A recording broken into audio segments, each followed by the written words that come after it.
क्या कह रहा है? इन anaerobic respiration one of the end product is alcohol. तो these two are the anaerobic respiration. What the meaning of anaerobic respiration? तो anaerobic respiration का मतलब either absence और lack, दोनों चीजें. ठीक है.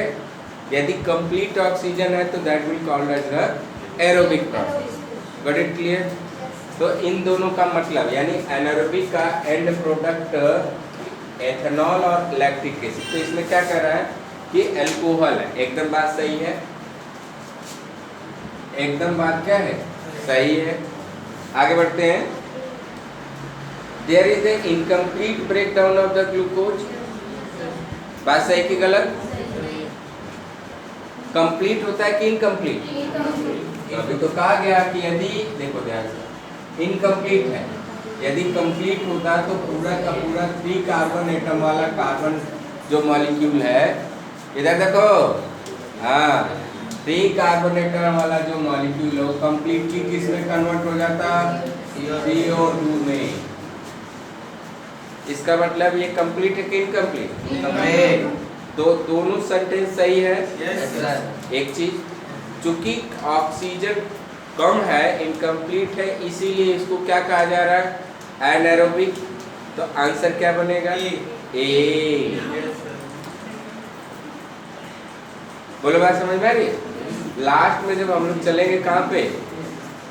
लास्ट पेज में जब हम लोग चलेंगे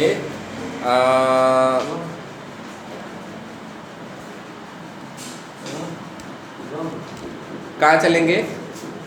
नवंबर दिसंबर में एंड फेज में चलेंगे जब अपने प्रिपरेशन पे. तो वहाँ पे सीधे सीधे आपसे सवाल सिर्फ कराए जाएंगे कौन से? Assertion reason. 100 question assertion reason का रैपिड राउंड खेलेंगे हम लोग. लेकिन फिलहाल इसका आंसर कौन सा है? ए. आइए क्वेश्चन नंबर 10 की बात करें. In plants there is no need of specialised respiratory organ. हाँ सर. अच्छा, पिन नहीं तो जाएगी कहाँ से जब पीने नहीं खुश. चलिए इसको अभी जो है अब सही है. कैमरा ले लें. नहीं, पैसा और कैमरे की बात नहीं है. बात देखो, एक चीज़ बहुत अच्छा सुंदर सा बात आपने कहा कि किसने कहा कैमरा ले लीजिए? रुद्र ने. सभी लोगों के लिए कॉमन मैसेज सुनो कि जो वर्क होता है, जो काम होता है, जो मिशन है, ठीक है, वो सिर्फ संसाधनों के हो जाने के बाद ही नहीं होता है. संसाधनों के यानी कि जो रिक्वायरमेंट्स है, यानी कि सारी व्यवस्था हो जाने के बाद, सारे फैसिलिटीज़ हो जाने के बाद यदि आप कोई काम कर रहे हो तो कोई ज़रूरी नहीं है कि सारी फैसिलिटी अवेलेबल होने के बाद ही आप काम करो. काम करो, धीरे धीरे फैसिलिटी अपने आप हो जाती है. और जो मोस्ट सक्सेसफुल जो कैंडिडेट हैं उनका यही होता है सिस्टम. सिर्फ आप जैसे कि मान लीजिए पढ़ाई की बात कर रहे हो तो हमारे दिमाग में क्या मेंटलिटी होती है कि नहीं स्कूलवा ना चलत है, स्कूल में जाने पे पढ़ाइयाँ नहीं हो रही है, 2 घंटे चलत है, 3 घंटे खाली जा रही है, या फिर मेरे पास बुक्स ही नहीं है, मेरे पास यूनिफॉर्म ही नहीं है. तो कुछ लोगों का होता है कि नहीं प्रॉपर एकदम बढ़िया स्कूल हो, सारी बुक्स अवेलेबल हो जाएं, नोटबुक, टेक्स्ट बुक. इसके बाद घर में पंखा से गर्मी हो रही है, इतनी ह्यूमिडिटी है, उमस है, एसी हो जाए तब पढ़ाई करेंगे. फिर नहीं जो है बढ़िया न्यूट्रिटिव समय से खा पी लेंगे तब पढ़ाई करेंगे. तो तब कभी नहीं आता है. मैसेज क्या है बाबू कि संसाधनों के हो जाने के बाद यदि आप काम करेंगे तो कोई ज़रूरी नहीं कि संसाधन होने के बाद ही काम शुरू किया जाए, या सफलता सिर्फ संसाधन हो गया तभी मिल सकती है. काम हम शुरुआत संसाधनों के कम अवेलेबिलिटी में भी जो है कर सकते हैं. बात समझ में आ रही? मैसेज में क्या कह रहा हूँ? कोई ज़रूरी नहीं है कि आपके पास जो है ब्लू और ब्लैक, रेड, वाइट सब पेन होगी तभी जा कर के आप पढ़ाई करोगे। Let start the study. Automatic जो है एक दिन आपके पास ब्लू पेन है तो दूसरे दिन ब्लैक भी ज़रूर होगी, यदि आप उस तरीके से एफर्ट या अप्रोच लगाते हो तो। कॉन्सेप्ट क्लियर है? तो उसी तरीके से मैं कह रहा हूँ DSLR की जो कीमत है इस समय मार्केट में 30 से 35 हज़ार रुपये, वो भी सेकेंड हैंड का, कम से कम, हाँ सेकेंड हैंड का कीमत है 1 लाख से ऊपर। तो कोई ज़रूरी नहीं है, हम वीडियो हमारे बनाने का मतलब तात्पर्य क्या है कि जो वैसे स्टूडेंट, ठीक है, जो नहीं ये इंटरनेशनली मुझे पॉपुलैरिटी नहीं चाहिए, मैं उन लोगों के लिए काम कर रहा हूँ या हम उस काम कर रहे हैं जो कि सपोज दैट आप यहाँ पे आ रहे हैं, लोग नहीं आ पा रहे हैं, उनके मन में है कि नहीं हर्षिता जा रही है, शायद समथिंग कुछ न्यू मिलता होगा वहाँ पे, डिफरेंट तरीके से मिलता होगा, तो ठीक है। जो नहीं आ सकते वो तो कम से कम थोड़ा सा जो है फ्लेवर पा सकते हैं कि हाँ नहीं, हमने कहा कि नवंबर तक 50-100 असर्शन रीजन हम करेंगे एक सीरीज में। तो अब वो लड़का या कोई स्टूडेंट है, यदि वो सुन रहा है कि नहीं जो है 50 या 100 questions it should be at the end of the session during the examination time, तो शायद वो भी तैयारी करे कि नहीं हम भी 50 क्वेश्चन 100 क्वेश्चन जो है असर्शन रीजन का करेंगे। So this is the main motto और the purpose to be make the video. और ये नहीं है कि मुझे जो है अलग पांडे नहीं बनना है कि नहीं जो है लाइक दैट, ठीक है, अलग जगाना है लेकिन अलग पांडे नहीं बनना। अगला क्वेश्चन देखें, question number 10, in plant there is no need of the specialised respiratory organs. बात सही की गलत? अच्छा ये बताओ, सही तो है, लेकिन why the plants are not required to specialised respiratory organ, उनको रेस्पिरेटरी ऑर्गन की ज़रूरत क्यों नहीं है स्पेशल? Very good, excellent.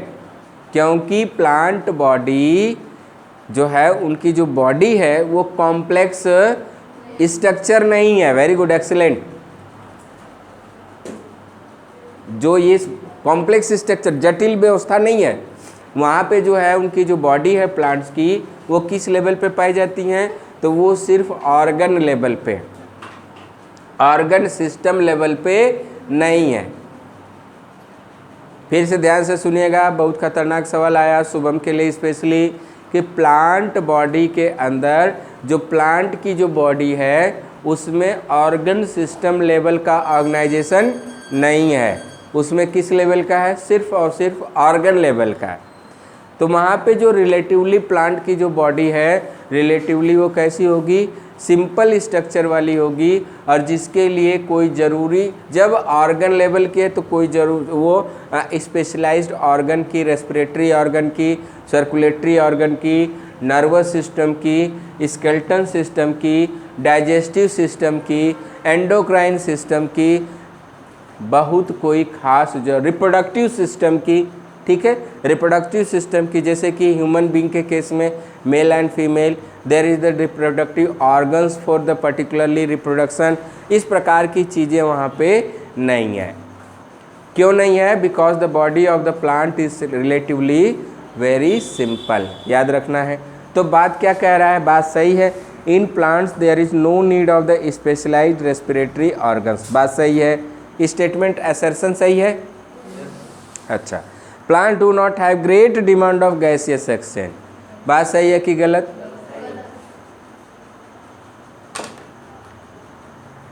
इस रीजन पे कितने लोग सहमत हैं कि plant do not have great demand of gaseous exchange? कितने लोग बात इस पे सहमत हैं? यानी ये बात सही है कि गलत है? तो ये बात, फिर हमने कहा कि इनकी जो बॉडी है रिलेटिवली सिंपल है, और जब सिंपल है तो इनके अंदर जो स्पेशलाइज्ड टिश्यू या स्पेशलाइज्ड सेल या स्पेशलाइज्ड ऑर्गन नहीं होंगे, सिंपल, रिलेटिवली सिंपल सेल्स हैं, तो उनको ऑक्सीजन की डिमांड कम होगी कि ज़्यादा? कम होगी। They will not be required the great demand of the oxygen, ये बात 100% सही है। और 100% सही होने का मतलब ये है कि इसी वजह से प्लांट को जब ग्रेट डिमांड ऑफ ऑक्सीजन नहीं है, एक्सेस डिमांड ऑफ ऑक्सीजन नहीं है, तो उस केस में रिलेटिवली सिंपल सिस्टम या सिंपल जो है अरेंजमेंट है, व्यवस्था है, मैनेजमेंट है कि ऑक्सीजन वहाँ से प्रोवाइड किया जाए। तो इसका भी आंसर क्या बनेगा? ए। इसका भी आंसर क्या बनेगा? ए। देखिएगा ध्यान से, यस, जहाँ आप लोग मिस करेंगे, ठीक है, जहाँ आप मिस्टेक करेंगे वहीं पे हमें क्या करना है? हाँ, फोकस करना है, सुधार करना है। Yes, you are getting the my concept what I am saying here. जहाँ आप मिस कर रहे हो, हमको टार्च वहाँ जलाना है जहाँ पे अंधकार है, और ऑलरेडी जहाँ मरकरी और एलईडी जल रही है वहाँ पे लोग, सौम्या जैसे लोग जो है कि ऐसे टार्च लगा के घूम रहे होते हैं। Is it not? तो I have to be find the weakness और the darkness whatever in us and we have to be improve and make the light. ठीक है, अभी तो शुरुआत है, पूरी अभी बाकी बात है।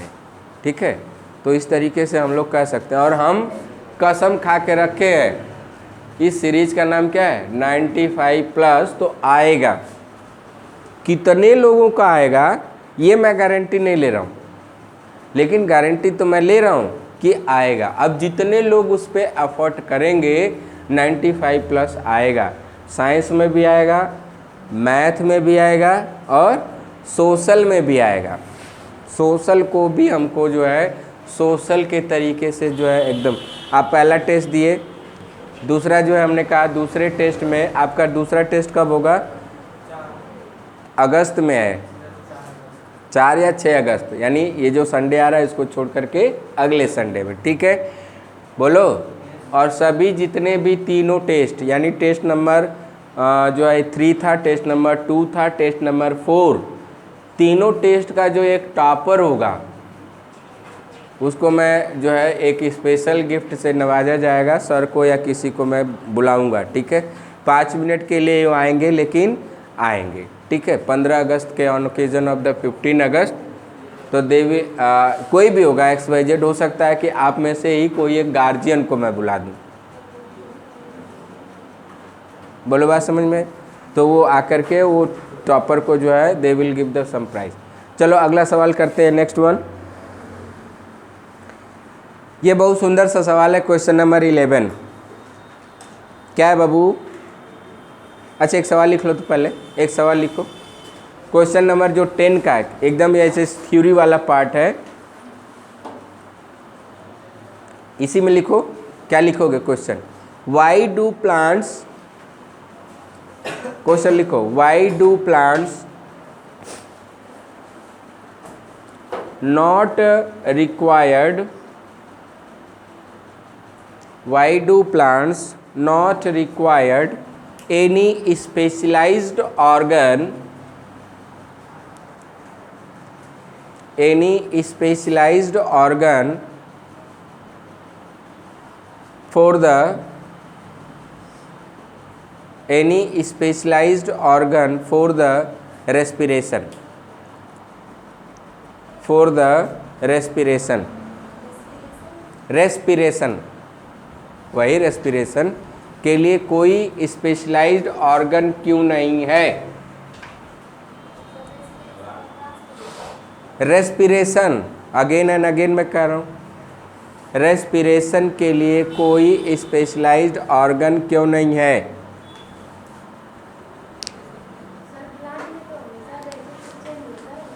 हाँ बाबू, तो वही तो कहा जा रहा है कि कोई स्पेशलाइज। फिर से वही सुनो ध्यान से, तुम लोग का दिमाग जो है क्लास में जा करके एकदम ब्लंट हो गया। क्वेश्चन क्या कह रहा है? Why do plants not required any specialised respiratory organ. वो थोड़ा ना कह रहा है कि रेस्पिरेशन नहीं होता है।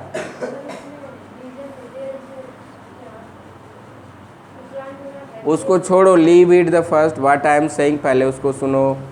फिर से मैं कह रहा हूँ क्या? Why do not plants required any specialised respiratory organ. मेरी बात सुनो, तो प्लांट में रेस्पिरेशन होता है? हैं? होता है। किससे होता है? किससे होता है? स्टोमेटा से। स्टोमेटा क्या ऑर्गन है? नहीं है।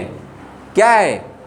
एक सिंपल सी ओपनिंग है, किसकी? सेल की, गार्ड सेल की। अरे सुनो ना भाई, लिख रहे हो बस केवल लिखंत विद्या। ये एक ओपनिंग है, किसकी ओपनिंग है? Guard cell. ये कोई ऑर्गन नहीं है, just like the lungs. Lung क्या है? ऑर्गन है।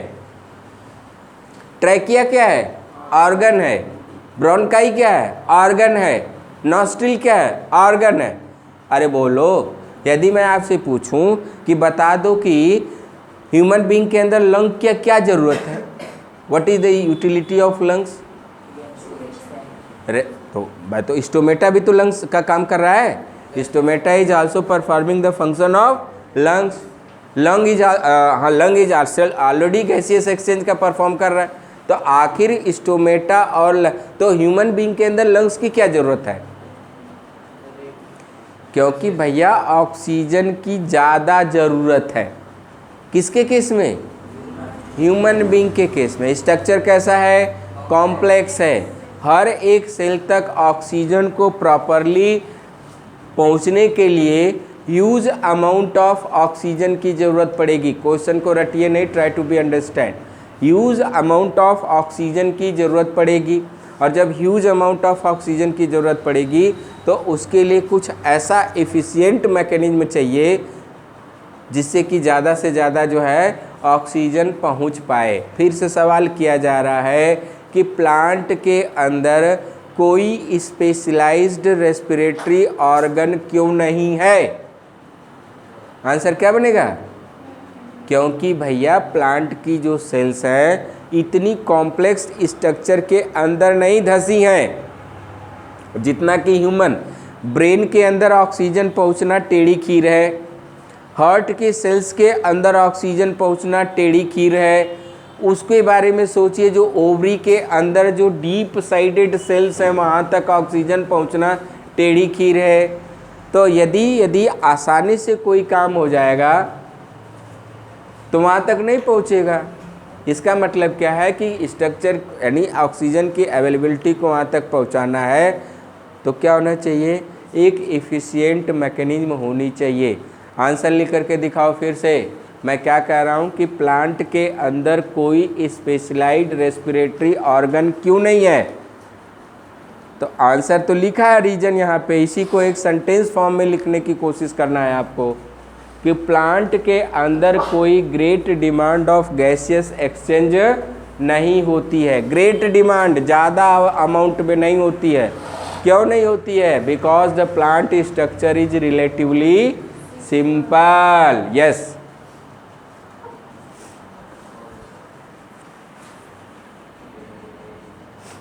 ना? तो two functions of the transpiration are, it maintains the temperature of the body. कैसे टेम्परेचर प्लांट बॉडी के कैसे टेम्परेचर को मेंटेन करता है? बोलो। सवाल ये भी आ चुका है, पहले तो लिख लो। Functions of transpiration. Functions of transpiration. Transpiration के क्या दो फंक्शन हैं? तो पहला है इट मेंटेन्स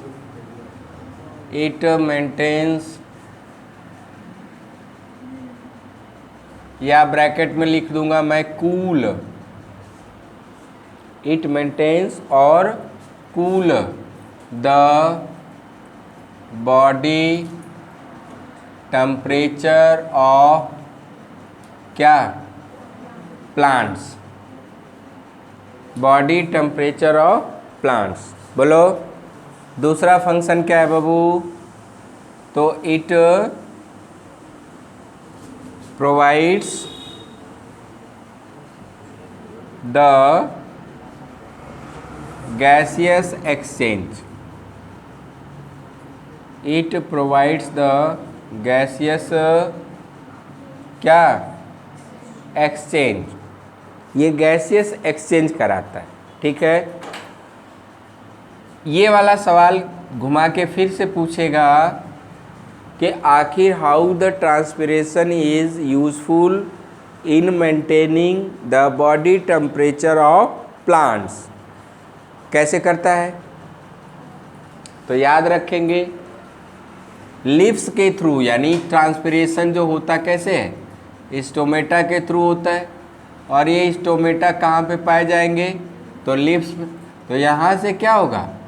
वाटर वेपर क्या हो जाएगा? लॉस होगा, लॉस ऑफ वाटर वेपर। बातें को समझेंगे, loss of water vapour, water vapour through the stomata is called as the transpiration. तो याद रखेंगे हम लोग 9th क्लास में एक फेनोमेना पढ़े थे। वो फेनोमेना क्या था? इवापोरेशन का। क्या था? इवापोरेशन। तो जैसे ही किसी कंटेनर से सरफेस मॉलिक्यूल क्या होता है? इवापोरेट होता है, यानी सरफेस मॉलिक्यूल को लीव करता है।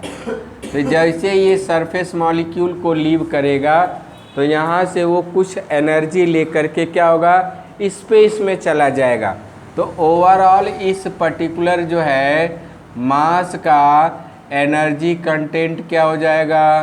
घट जाएगा। कॉन्सेप्ट समझ में आ रहा है? जब भी किसी लिक्विड से सरफेस का मॉलिक्यूल बाहर आता है तो इस लिक्विड के अंदर की एनर्जी क्या हो जाती है? कम हो जाती है। क्यों? क्योंकि ये मॉलिक्यूल जो सरफेस वाला है उसी अंदर जो सिस्टम के अंदर जो एनर्जी है उसी एनर्जी को लेकर के बाहर जाता है, उसी एनर्जी से वो बाहर जाता है वीकन से। जैसे हम क्या करते हैं, जब हम घर से बाहर जाते हैं किसी तीर्थ स्थान पे या विजिट पे या जर्नी पे या मौसी के घर जाते हैं, तो उस केस में क्या होता है? हम घर से ही पैसा लेकर के बाहर जाते हैं, तो घर का पैसा क्या हो गया? कम हो गया। तो similarly when the surface molecule will just escape into the space, the energy of this liquid system will decrease. और यही डिक्रीज, जब एनर्जी डिक्रीज होगी तो क्या हो गया? टेम्परेचर कम हो गया। टेम्परेचर क्या हुआ? कम हो गया। और टेम्परेचर कम हो गया तो इस लिप्स को क्या मिल गई?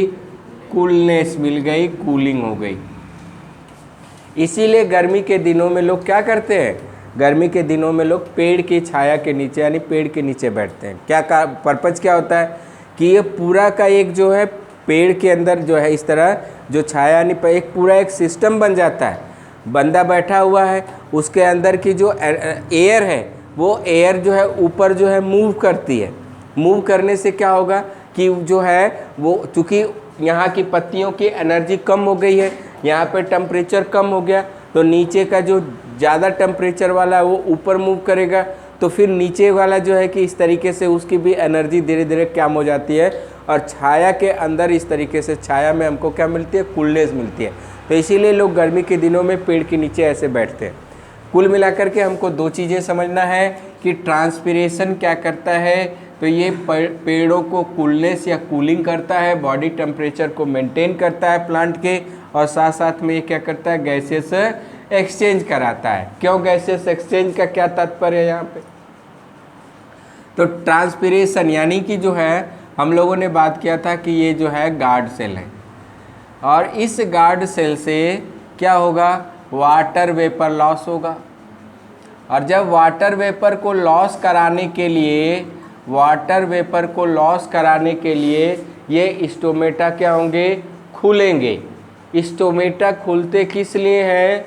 याद रखिएगा, किसके लिए खुलते हैं? स्टोमेटा जो है गैसियस एक्सचेंज के लिए नहीं खुलते हैं। What is the main purpose to be open the stomata? To evaporate the absorbed water.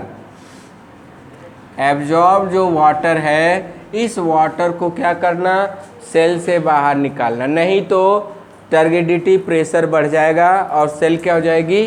फट जाएगी। तो इस एक्सेस वाटर को निकालने के लिए स्टोमेटा क्या होते हैं? खुलते हैं। या मैं कह सकता हूँ कि जब एडजेसेंट सेल से वाटर, यही पढ़े हम लोग ना, कि जब एडजेसेंट सेल से वाटर एंटर करेगा तो स्टोमेटा क्या हो जाएगा? खुल जाएगा। और इस केस में फिर खुलने की वजह से इस स्पेस के अंदर वाटर मॉलिक्यूल एंटर करेगा और इवापोरेट। तो वाटर यानी स्टोमेटा खुला क्यों? Due to for the evaporation of water. और जैसे ये स्टोमेटा खुलेगा तो बाहर से ऑक्सीजन क्या हो जाएगी, अंदर चली आएगी, और अंदर से की ऑक्सीजन कार्बन डाइऑक्साइड वो क्या हो जाएगी, बाहर जाए। इसी घटना को हम लोग क्या कहते हैं, ट्रांसपिरेशन। और इस ट्रांसपिरेशन के दौरान दो चीज़ों का होना होता है, एक होता है टेम्परेचर को मेंटेन करना यानी कूलिंग कराना, और साथ साथ में गैसियस का क्या, एक्सचेंज करना। ये बहुत ही इम्पॉर्टेंट पॉइंट है, इसको हम लोग एक जगह अलग तरीके से दिमाग में सेटअप कर सकते हैं। ठीक है, तो दो काम है, इसको यदि आप नोट करना चाहो तो नोट कर सकते हो कि कैसे जो है ट्रांसपिरेशन इज़ यूजफुल या helpful in both cooling of the plant body and gaseous exchange. You can note it down, then will just move in next question. एक बार और देख लो, एक बार और देखो ध्यान से। क्या हो रहा है कि पूछ रहा है कि ट्रांसपिरेशन है क्या। पहले तो समझो कि व्हाट द ट्रांसपिरेशन इज। तो transpiration is what, loss of water vapour. किसके through, through the stomata, stomata के थ्रू लॉस ऑफ वाटर वेपर को क्या कहा जाता है, we are calling as a transpiration. Got it clear. आगे बढ़ते हैं। इसका दो इम्पोर्टेंस है, इसका दो फंक्शन है। पहला तो ये कूलिंग कराता है और दूसरा गैसियस एक्सचेंज कराता है।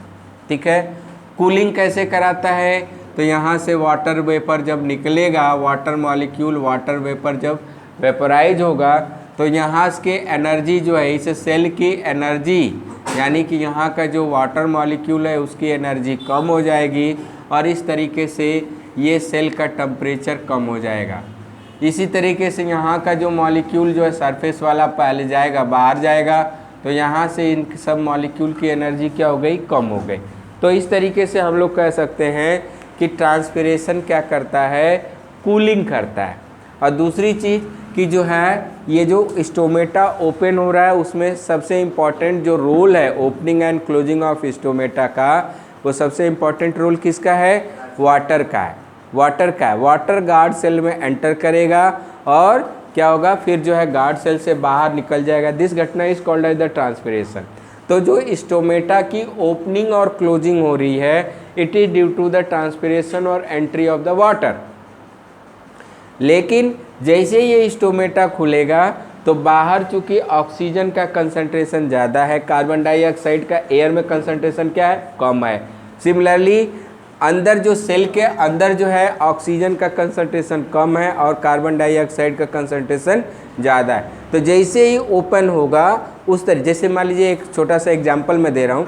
कभी आप पैसेंजर ट्रेन में चढ़े हो लोकल वाले में, तो जैसे मान लीजिए आप दुल्लापुर स्टेशन पे जो है खड़े हो प्लेटफॉर्म पे, तो क्या होता है, फाटक खुलता है।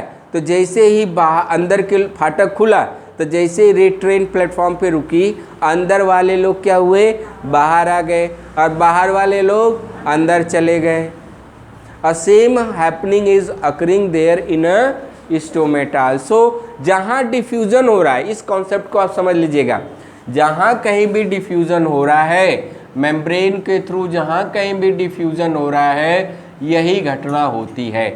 बाहर वाले लोग अंदर और अंदर वाले लोग बाहर चले जाते हैं। क्यों ऐसा होता है? बिकॉज उनकी ऐसी डिमांड होती है, उनको अंदर से बाहर क्यों आना है, वाई, बिकॉज अब उनका प्लेटफॉर्म आ चुका है, लाइक दैट। तो इसी तरीके से हम लोग समझ सकते हैं कि जहाँ कंसंट्रेशन ज़्यादा होगा उधर से कम कंसंट्रेशन के तरफ मॉलिक्यूल क्या होते हैं, मूव करते हैं। तो ट्रांसपिरेशन का दो इम्पॉर्टेंट फंक्शन है, अपने दिमाग में ये रख लीजिएगा, समझ लीजिएगा, और ये ऐसा सवाल जो है बोर्ड के एग्ज़ाम में जनरली आता है। ठीक है, रेस्ट यदि कोई सवाल, यदि इसमें क्वेश्चन आपका जो है साइंस में, जैसे कि अगला है, plants have low energy need as compare to animal, explain it. फिर वही बात, प्लांट्स की कौन कम एनर्जी की ज़रूरत है। बहुत सुंदर सा सवाल ये भी है, plants have low energy need as compare to animals. ऐसा क्यों? बिकॉज प्लांट्स के बॉडी स्ट्रक्चर क्या है, सिंपल है, एज कंपेयर टू एनिमल्स। इसलिए जब सिंपल स्ट्रक्चर होगा तो लेस अमाउंट ऑफ एनर्जी चाहिए। बोलो है ना। आगे बढ़ते हैं। Answer the following, name the membrane covering the lungs. Pleura, excellent. What is the role of intercostal muscle in respiration and where these are found. तो इंटरकॉस्टल मसल्स क्या करती हैं, कॉन्ट्रैक्शन एंड रिलैक्सेशन करती हैं। Where they will be present, in between the ribs, in between the ribs. और 11th class वाले जो है बायोलॉजी वाले वो ध्यान देंगे, जैसे इंटरकॉस्टल्स मसल हैं इसी तरीके से कॉकरोच में एक मसल है, उस मसल का नाम tergosternal muscle. What is the name of that one, tergosternal muscle, जिसकी कॉन्ट्रैक्शन एंड रिलैक्सेशन से कौन रेस्पायर करता है, तो कॉकरोच। आगे बढ़ते हैं। State the function of epiglottis. Epiglottis का क्या फंक्शन है, तो आई होप दैट आप लोग उसको आसानी से बहुत बढ़िया तरीके से लिखे होंगे। क्या फंक्शन है, तो that is preventing the entry of food into the wind pipe. Wind pipe के अंदर फूड न एंटर कर जाए उसको क्या करता है, प्रिवेंट करता है। बोलो बात समझ में आती है। तो इस तरीके से टेस्ट नंबर 3 के लगभग सारे क्वेश्चंसों का हम लोगों ने प्रॉपर डिस्कशन किया। और अब कल से हम लोग अपने जो है लेक्चर को क्या करेंगे, स्टार्ट करेंगे, जिसमें कि पढ़ेंगे हम लोग क्या, हार्ट। ठीक है, तो थैंक यू वेरी मच। हाँ आया है क्या, जस्ट 1 मिनट विल टेक।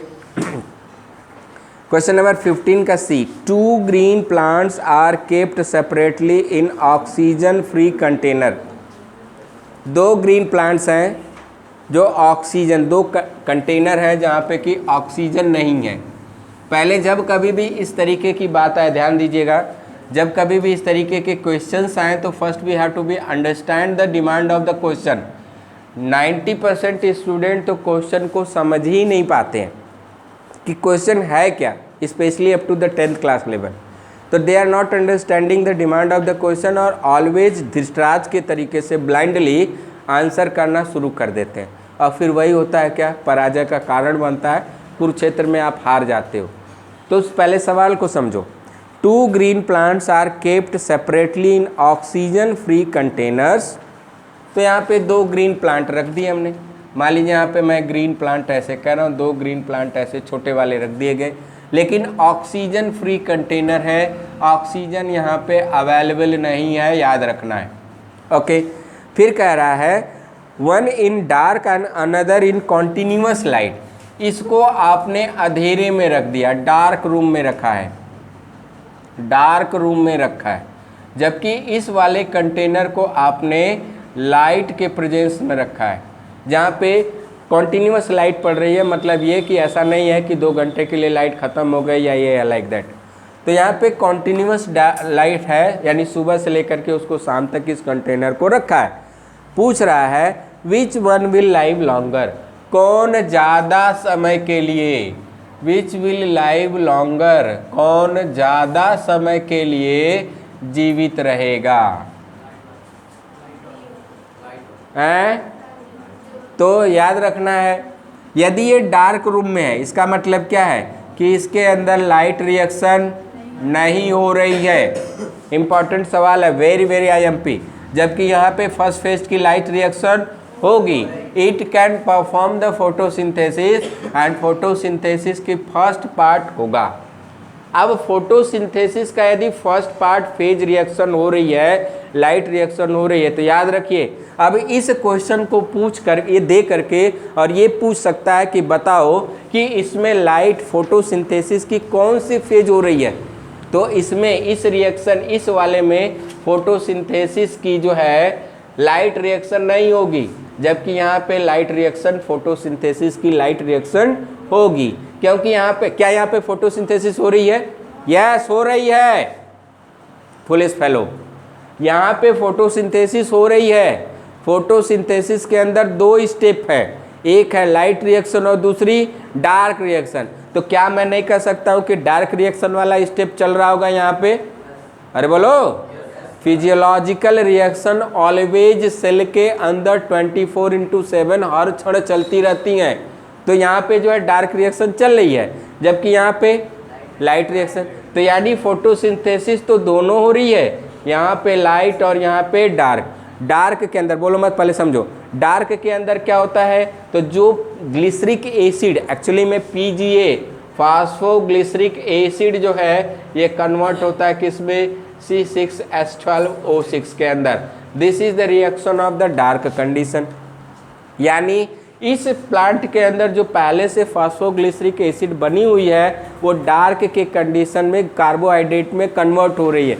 लेकिन याद रखिएगा यहाँ पे ग्लूकोज तो बन रहा है लेकिन ऑक्सीजन की कोई सिंथेसिस नहीं हो रही है। यदि आपसे ये पूछा जाए कि इस स्टेप की, तीनों स्टेप की रिएक्शन बता दीजिए, यानी लाइट रिएक्शन की जो स्टेप क्या है, तो पहला स्टेप क्या होता है, एब्जॉर्प्शन ऑफ लाइट। दूसरा क्या होता है, conversion of light into chemical energy. यही चीज बोला जा रहा है, पीजीए बन चुका है, बनेगा यहाँ पे। और तीसरा स्टेप क्या है, स्प्लिटिंग ऑफ वाटर। तो splitting of water when it will takes place there will be the release of the oxygen gas. यानी यहाँ पे ऑक्सीजन गैस कॉन्टिन्यूसली क्या होती रहेगी, बनती रहेगी। And this oxygen gas will ultimately use into the respiration. याद रखो, यानी ये प्लांट लॉन्गर लाइफ जिएगा। क्यों?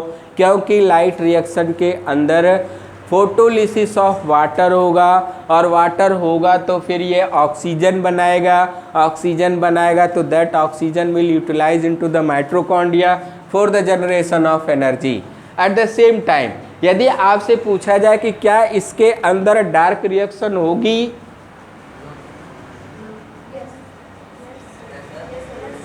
यदि वो पूछे कि इस सेकेंड कंटेनर जो कि कंसिस्टेंट लाइट के प्रेजेंस में रखा हुआ है, क्या यहाँ पे डार्क रिएक्शन होगी?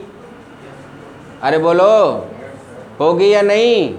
बोल बम के तरह बोलो ना, होगी कि नहीं? डार्क रिएक्शन हमेशा होगी, क्योंकि डार्क रिएक्शन का मतलब डार्क नहीं है। डार्क रिएक्शन का मतलब है कि लाइट नेसेसरी नहीं है। लाइट है तो भी और नहीं है तो भी ये केमिकल रिएक्शन कन्वर्जन होगा। इसका मतलब कि यहाँ पे कंप्लीट प्रोसेस हो रहा है, जनरेशन ऑफ ऑक्सीजन हो रही है, जनरेशन ऑफ केमिकल एनर्जी हो रही है, और ये केमिकल एनर्जी डार्क रिएक्शन यानी अगले फेज में जाकर के ग्लूकोज के अंदर बदलेगा। डार्क रिएक्शन का मतलब पीजीए का कन्वर्जन होता है किसमें, C6H12O6 के अंदर। यानी यहाँ पे पूरी कंप्लीट फोटोसिंथेसिस और रेस्पिरेशन हो रहा है, जबकि यहाँ पे सिर्फ और सिर्फ फोटोसिंथेसिस की एक फेज हो रही है, वो है क्या, डार्क। जब तक यहाँ पे इस कंटेनर के अंदर ऑक्सीजन रहेगी तब तक प्लांट जिंदा रहेगा, और जैसे ही ऑक्सीजन ख़त्म होगी माइटोकॉन्ड्रिया के अंदर कंप्लीट ऑक्सीडेशन नहीं हो पाएगा, एनर्जी इसको नहीं मिल पाएगी, और धीरे धीरे इसका क्या हो जाएगा, राम नाम सत्य है। बोले बात समझ में आई? So this is the complete explanation of this question. Thank you very much for today. 16 वाला क्या है? 16 का भी, what happens to the rate of breathing during, already तो बता चुका हूँ। Name energy currency living ATP, where it will synthesize. Mitochondria लिखे हो तो मैं काट दूंगा, काहे? क्योंकि माइटोकॉन्ड्रिया के अंदर जो है मैट्रिक्स भी है जहाँ पर कि एटीपी की सिंथेसिस नहीं होती है। Matrix is also the place of the mitochondria and cristae is also the place of the mitochondria. तो I need the correct and exact answer, that is cristae of mitochondria. यदि सिर्फ mitochondria लिखे होंगे तो absolutely आपका answer वो कटेगा, किसी भी हाई कोर्ट सुप्रीम कोर्ट में जाकर के आप जो है अप्लाई कर सकते हो। आगे बोलो। आई थिंक दैट, हाँ ये बहुत अच्छा सा सवाल है, question number 17, that is distinguish between breathing and respiration. ठीक है, तो अभी रेस्ट जो क्वेश्चन बचे हुए will discuss on tomorrow class, क्योंकि बगल में जो लोग क्या कर रहे हैं, इंतजार। Thank you.